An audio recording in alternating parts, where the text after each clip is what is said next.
আপনি যখন নিজের ঘরে নীরবে কান্না করেন, তখন আল্লাহ ফেরেশতাদের উদ্দেশ্য করে বলেন, কোন জিনিস আমার এই বান্দার চোখে পানি আনলো? ফেরেশতারা বলে, আপনার বান্দা সুখে নেই, আপনার বান্দা অনেক দিন হাসেনি। এই বলে ফেরেশতাগণ কান্না করতে থাকেন এবং আল্লাহকে বলেন, হে আমার রব, আপনি তো জানেন আপনার এই বান্দার হৃদয়ে কি আছে, অতএব আপনি তার জন্য সব কিছু সহজ করে দেন। আল্লাহ বলেন, আমার এই বান্দা জীবন থেকে এমন কিছু হারিয়ে ফেলছে যা সে অধিক ভালোবাসছিল।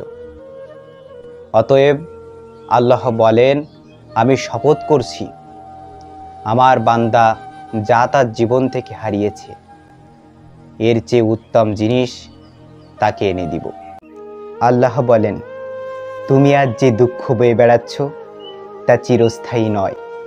তুমি হয়তো ভাবছ এই কষ্ট আর কোনো দিন শেষ হবে না, কিন্তু আমি সেই রব যিনি এক মুহূর্তে দুঃখকে আনন্দে বদলাতে পারি। তুমি যদি ধৈর্য ধরো, আমি তোমার আজকের কান্নাকে আগামী দিনের হাসিতে রূপ দেব। তুমি যে অশ্রু ফেলছ আর তার প্রতিটি ফোঁটা আমি গুণে রাখি। একদিন আমি হৃদয় এমনভাবে পরিপূর্ণ করব যাতে কষ্টকে তুমি আমার রহমত বলে মনে করবে।